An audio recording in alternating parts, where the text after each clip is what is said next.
दोस्तों, आपको जानकर हैरानी होगी, लेकिन ये सच बात है, क्योंकि नैनीताल के बेताल घाट में एक ऐसा बेताल का आतंक था जिससे पूरी बेताल घाटी डरती थी। और इसी बेताल के नाम पर नैनीताल के इस क्षेत्र का नाम बेताल घाट भी पड़ा। उस बेताल का आतंक कुछ ऐसा था कि जिन लोगों की शादी बेताल घाट में होती थी, तो बेताल शादी में आकर दुल्हन को डोली से उठाकर अपने साथ ले जाया करता था। और इतना ही नहीं, क्योंकि यही बेताल दिन के समय बच्चों के साथ भी खेलता था और शाम होते होते उन्हीं बच्चों को अपने साथ अगवा करके ले जाया करता था। ये सारी चीज़ें बेताल घाट में इतनी होती थी कि लोग परेशान हो चुके थे। वही कहते थे कि यार, इसका कुछ ना कुछ सोल्यूशन तो निकालना पड़ेगा। तब सारे गांव वाले इकट्ठा होकर उसी बेताल के सामने जाते हैं और उससे कहते हैं कि प्लीज़ आप ऐसा मत करो, क्योंकि अगर आप ऐसे ही करोगे तो यहाँ कोई शादी नहीं कर पाएगा और बच्चे यहाँ किसी को हो नहीं पाएंगे और संपूर्ण बेताल घाटी नष्ट हो जाएगी। तब वो बेताल उनसे कहता है कि देखो, मैं भगवान शिव का एक गढ़ हूँ, आपको मेरे से घबराने की कोई ज़रूरत नहीं है। आप मेरे से घबराते इसलिए हो क्योंकि मेरा रूप अभी बेताल का है। अगर आपको इन चीज़ों से निजात पाना है तो पुल के किनारे जहाँ पर को भगवान शिव का मंदिर है, वहाँ मेरी स्थापना कर दो, उसके बाद कभी ऐसी चीज़ें नहीं होंगी। तब वे गाँव वाले बेताल की बातों को मान लेते हैं और उनकी स्थापना पुल के किनारे स्थित जो शिव मंदिर होता है वहीं पर को उनकी स्थापना कर देते हैं। और वही बेताल फिर आज के टाइम पर बन जाता है नौका बुबू। अब बेताल नाम से नौका बुबू नाम इनका क्यों पड़ा, ये समझना आपके लिए भी थोड़ा सा मुश्किल होगा, लेकिन मैं आपको बता देता हूँ कि जैसे ही गांव वाले उस बेताल को मंदिर में स्थापित करते हैं तो वो बेताल कन्वर्ट होकर नौका बुबू बन जाते हैं। तो इनके अंदर जो भी नकारात्मक ऊर्जा होती है वो बाहर निकल जाती है और जितनी भी सकारात्मक ऊर्जा होती है उन पर आ जाती है, क्योंकि ऑलरेडी ये भगवान शिव के कर थे। तो उसके बाद फिर ये क्या करते हैं, बेताल घाट में नेक काम करते हैं, अपने बेताल घाट की ये सेवा करते हैं, लोगों की ये हेल्प करते हैं और पूरे बेताल घाट के ये क्षेत्रपाल बन जाते हैं। क्षेत्रपाल करते क्या होता है, जो अपने क्षेत्र की रक्षा करे। तो अपने क्षेत्र की रक्षा करना, लोगों के लिए नेक काम करना, तो नेक काम से ये बन गए नकवा बुबू, क्योंकि नकवा का अर्थ होता है नेक काम करने वाला और बुबू का अर्थ होता है एक बुजुर्ग। बुबू नाम इनका क्यों आया, क्योंकि ये बेताल घाट के लोगों की रक्षा अपने पोता पोती की तरह करते थे, तो इसीलिए लोग इनको बुबू कहकर बुलाते थे। वही कुछ लोग ये भी कहते हैं कि इनके पीछे बुबू नाम इसलिए पड़ा क्योंकि जब इस बेताल को मंदिर में स्थापित किया तो ये एक ना बूढ़े की तरह दिखते थे। अगर आप इनकी फोटो को भी देखेंगे तो उसमें भी आपको ये काफ़ी एजड दिखेंगे, इसलिए लोग इनको बुबू कहते थे। बुबू का अर्थ होता है दादाजी, तो इसलिए इनको हम नौका बुबू नाम से जानते हैं। अच्छा, अब आपके माइंड में एक चीज़ जरूर आ रही होगी कि आखिर ये नकवा बुबू यानी कि ये बेताल घाट में कैसे आ गए, जिस वजह से इस क्षेत्र का नाम बेताल घाट पड़ गया। ये कहीं और भी तो जा सकते थे, लेकिन बेताल घाटी क्यों आए? तो ये जानने से पहले मैं आपको एक छोटी सी एक इंटरेस्टिंग सी बात बताता हूँ। जब भी आप बेताल घाट आते हैं तो आपने कई क्षेत्र ऐसे सुने होंगे जिनके नाम के पीछे घाट लगता है, जैसे कि बेताल घाट आपने सुना है, काकड़ी घाट सुना है, राती घाट सुना है, और यहाँ से करीब 150-200 किलोमीटर आगे लोहा घाट आपने सुना है। तो दोस्तों, क्या आप जानते हैं कि इनके नाम के पीछे घाट क्यों आता है? तो मैं आपको बता देता हूँ कि इस बेताल का एरिया जहाँ जहाँ का था, मतलब ये बेताल जहाँ जहाँ रहता था उस इलाके के पीछे घाट शब्द आ गया। इसका अर्थ कि ये जो बेताल था, ये बेताल घाट में नहीं रहता था, ये रहता था आपके काकड़ी घाट में भी, या आपके राती घाट में भी रहता था, या आपके लोहा घाट तक में रहता था। इसीलिए इस जगह का नाम के पीछे घाट लग गया। अब हम जानते हैं कि आखिर ये बेताल घाट में कैसे आ गया। तो इसको जानने से पहले आप नैनीताल मीडिया यूट्यूब चैनल को जरूर सब्सक्राइब कर लेना, ताकि आने वाली वीडियो से आप निरंतर अपडेटेड रह सकेंगे। और वैसे भी ये चैनल उत्तराखंड का है, तो आपको उत्तराखंड की नई नई जानकारियाँ भी मिलती रहेंगी।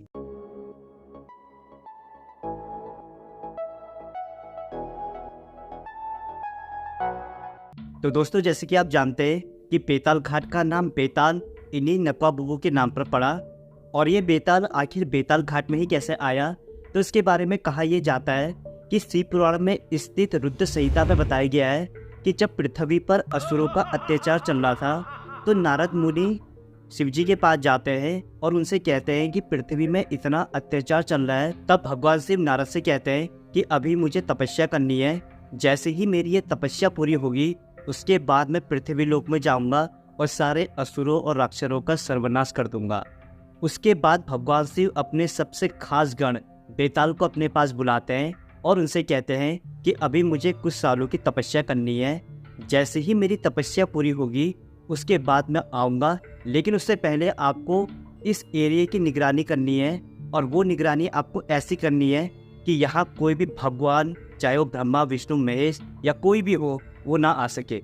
और इतना कहकर भगवान शिव पार्वती माता के साथ वापस उस गुफा में चले जाते हैं और वहाँ पर को वे अपनी तपस्या में लीन हो जाते हैं। उसके बाद बेताल भगवान शिव का पालन काफ़ी अच्छे तरीके से करता है और उनकी निगरानी इतनी अच्छी होती है कि वो किसी को भी वहाँ नहीं आने देते हैं। इसी के साथ साथ साल कंप्लीट हो जाते हैं और भगवान शिव की तपस्या पूरी हो जाती है। और जैसे ही वो माता पार्वती के साथ गुफा से बाहर निकलते हैं तो सबसे पहले माता पार्वती गुफा से बाहर निकलती है। लेकिन कई सालों के बाद जब माता पार्वती गुफा से बाहर निकलती है और बेताल उनको देखता है तो बेताल अंदर से थोड़ा सा कामुकता वाली फीलिंग को फील करता है और वो क्या करता है, माता पार्वती का ऐसे हाथ पकड़ लेता है। तो जैसे ही बेताल माता पार्वती का हाथ पकड़ता है और माता पार्वती को इतना खतरनाक गुस्सा आता है कि वो उसी समय बेताल को श्राप दे देती है, जिस प्रकार से तुमने उस सोच से मेरा हाथ पकड़ा, उससे मैं तुम्हें ये श्राप देती हूँ कि तुम अनंत काल तक पृथ्वी लोक में भटकोगे और तब तक भटकोगे जब तक तुम्हारा ये बेताल रूप किसी अच्छे इंसान में न बदल जाए। तब यही बेताल इस श्राप से इतना घबरा जाते हैं कि वे दौड़ दौड़ कर शिव के पास चले जाते हैं और उनसे अपने कृत्य की माफ़ी मांगते हैं। तब भगवान शिव उनसे ये कहते हैं कि देखो, मैं माता पार्वती का श्राप तो नहीं टाल सकता, लेकिन मैं तुम्हें ये आशीर्वाद जरूर देता हूँ कि जैसे ही तुम पृथ्वी लोक में पहुँचोगे तो लोग तुम्हें बेताल नहीं बल्कि भैरव के नाम से जानेंगे और जहाँ जहाँ मेरा मंदिर होगा वहाँ वहाँ तुम्हारी भी पूजा करी जाएगी। तो इतना भगवान शिव उनको आशीर्वाद दे देते हैं और उसके बाद बेताल फिर बेताल घाटी में ही सबसे पहले आता है और वह बेताल घाटी को ही अपना सर्वप्रथम स्थान इसलिए मानते हैं क्योंकि बेताल घाट कोसिक नदी के नीचे ही स्थित है। तब वहाँ यही बेताल बेतालेश्वर मंदिर की स्थापना करता है, जिसे अभी आप स्क्रीन के पीछे देख रहे हैं। जैसे कि मैंने आपको शुरुआत में बताया कि ये बेताल नई दुल्हन को डोली में से उठाकर अपने साथ ले जाया करता था और फिर उसके बाद उसको मार दिया करता था। तो ये कहानी और ये चर्चा उस समय बेताल घाट में इतनी ज़्यादा फैली हुई थी कि ये बात सीधे मुंबई तक पहुंच चुकी थी और ये घटना उस समय के मशहूर डायरेक्टर एंड प्रोड्यूसर राजकुमार कोहली को इतनी ज़्यादा पसंद आई कि उन्होंने इसी बेताल की कहानी पर अपनी एक मूवी 1979 में बनाई जिसका नाम जानी दुश्मन था। ये पिक्चर उस समय काफ़ी हिट भी हुई थी, जो इसी बेताल के किस्से और कहानियों पर बनाई गई थी। वैसे पिक्चर काफ़ी ज़्यादा इंटरेस्टिंग है, जिसे आप मेरे आई बटन में जाकर देख सकते हैं। तो अभी तो हमने इस बेताल के काफ़ी पुराने टॉपिक्स पर बात करी। अब सवाल ये आता है कि क्या इस बेताल को आज के लोगों ने भी देखा? क्या इस बेताल का कोई जीता जागता प्रमाण भी है? तो मैं आपको बताना चाहता हूँ, हाँ। इसका मैं सबसे लेटेस्ट एग्जाम्पल 1980 का बताना चाहता हूँ कि जब 1980 के समय में इसी बेताल ने अपने बेटे की शादी काकड़ी घाट में रहने वाले बेताल की बेटी से करी थी। काकड़ी घाट बेताल घाट से 39 किलोमीटर की दूरी पर स्थित है। काकड़ी घाट के बारे में भी अगर आपको जानना है तो आई बटन में जाकर आप देख सकते हैं। तब उस समय के लोगों ने ये बताया था कि इस बेताल ने सिर्फ उन्हीं लोगों को अपनी शादी में आमंत्रित किया था जिनके अंदर या तो देवी शक्ति होती थी या फिर जो डंगरिये या जगरिये होते थे, जो मतलब कि जागर लगाते थे या जो डंगरिये टाइप के होते हैं ना, तो उन्हीं लोगों को इस बेताल ने अपनी शादी में आमंत्रित किया था। और इनकी बारात बेताल घाट से रात के 12 बजे काकड़ी घाट जा रही थी। सब लोग मतलब भूतिया माहौल था, वाइट तरह के कपड़े पहने हुए थे, सबका चेहरा काफ़ी डरावना इस टाइप का बताया जाता है।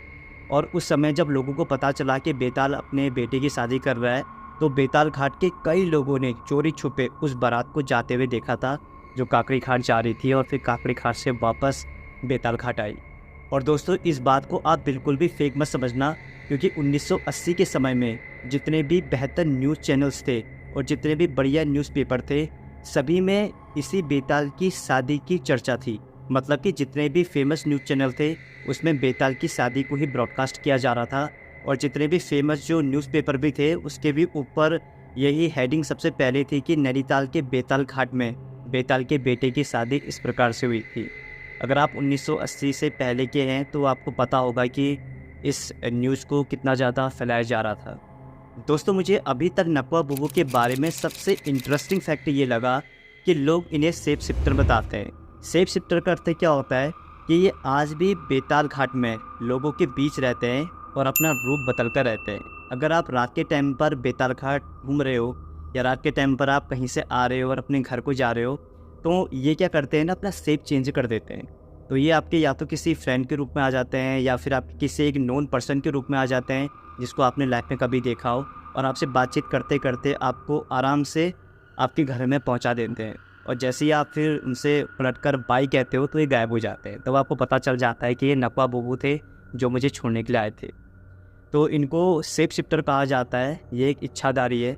अगर आप रात के टाइम पर जैसे 11-12 बजे के टाइम पर आप बेताल घाट घूमेंगे, वो भी अकेले, तो ये आपको मिल जाएंगे। लेकिन आपको घबराना नहीं है क्योंकि ये अच्छे हैं, लोगों की हेल्प करते हैं। ये सामने आप स्टेटिक्स को देख सकते हैं कि कैसे नक्का बुबू को इतने सारे लोगों ने यहाँ देखा है। जैसे कि मैंने आपको शुरुआत में बताया कि नक्वा बुबू बेताल घाट के क्षेत्रपाल हैं। क्षेत्रपाल का अर्थ क्या होता है कि जो अपने क्षेत्र की रक्षा करता है। तो यहाँ जो भी नेक काम होते हैं तो उनको शुरू करने से पहले नक्वा बुबू को खिचड़ी दी जाती है। उसके बाद फिर वो सारे काम किए जाते हैं। जैसे कि आप नया घर बना रहे होंगे, या फिर आपने कोई कार ली है, या फिर आपने कोई सामाजिक मुद्दे पर कोई बड़ा काम कर रखा है, हॉस्पिटल खोल रखा है या स्कूल खोल रखा है, तो वो करने के बाद फिर आपको नक्वा बुबू को खिचड़ी चढ़ानी होती है। और अगर आपने खिचड़ी नहीं दी तो फिर उस जगह पर या उस पर संकट आ जाता है। ऐसा यहाँ के लोगों का कहना है। इसका सबसे लेटेस्ट एग्जाम्पल 1990 का मैं आपको बता देता हूँ कि जब बेताल घाट में पुल का निर्माण कार्य चल रहा था, तो इस पुल का निर्माण बाहर से आए इंजीनियर और ठेकेदारों का था। तो उन्होंने यहाँ पुल का निर्माण कार्य किया। लेकिन यहाँ के लोगों का कहना यह था कि अगर आप पुल का निर्माण कर रहे हैं तो सबसे पहले आपको नक्वा बुबू को खिचड़ी चढ़ानी होगी। लेकिन यहाँ के इंजीनियर्स और ठेकेदारों ने कुछ नहीं माना, क्योंकि उन्होंने ये कहा कि सारी फेक बातें हैं, ये सब अनपढ़ता वाली चीज़ें हैं, कौन इन पर बिलीव करेगा। और उन्होंने पुल का निर्माण कर दिया। लेकिन जैसे ही रात होती है और ये पुल क्या होता है ना, अपनी मेन स्थिति से थोड़ा सा खिसक जाता है। फिर ठेकेदार और इंजीनियर सुबह के टाइम पर आते हैं और वो पुल को देखते हैं तो पुल अपनी स्थिति से काफ़ी हटा हुआ था। मतलब ऐसा लग रहा था कि जैसे कि वो गिर सकता है। तब वहाँ के लोग उनसे कहते हैं कि यार आप ना नक्वा बुबू को खिचड़ी चढ़ा दो, उनकी पूजा कर दो। अगर आप ऐसा नहीं करोगे तो ये पुल नहीं बन पाएगा, चाहे कितनी भी लाख कोशिश कर लो। तो फिर वो इंजीनियर और ठेकेदार फिर भी नहीं मानते और वो दोबारा से उसके ऊपर कच्चा माल डालते हैं। फिर से उसके बाद सीमेंट करते हैं, सरिया जो भी उनसे हो सकता है, फिर से उसको मजबूत बनाते हैं। लेकिन फिर भी वो पुल बनता ही नहीं है। और उसके बाद वो पुल ना कांपना स्टार्ट हो जाता है, जिसे वहाँ के सारे लोग देख रहे होते हैं। उसके बाद फिर वो उनको रियलाइज़ होता है कि वास्तव में यहाँ कुछ ऐसी शक्ति है, ऐसा कुछ चमत्कार है जो इस चीज़ को रोक रही है। तब वो लोग क्या करते हैं, वापस से बेतालेश्वर मंदिर में जाते हैं, नक्वा बुबू को खिचड़ी और उनकी पूजा करते हैं। और उसके बाद अचानक से क्या होता है कि वो पुल दोबारा से रिफब्रिश्ड हो जाता है, दोबारा से वो पुल अपने आप ही बन जाता है। तब वहाँ के लोगों को एहसास होता है कि वास्तव में नक्वा बुबू कोई चीज़ है जो अभी तक बेताल घाट की रक्षा कर रही है, और वो वास्तव में बेताल घाट के क्षेत्रपाल हैं।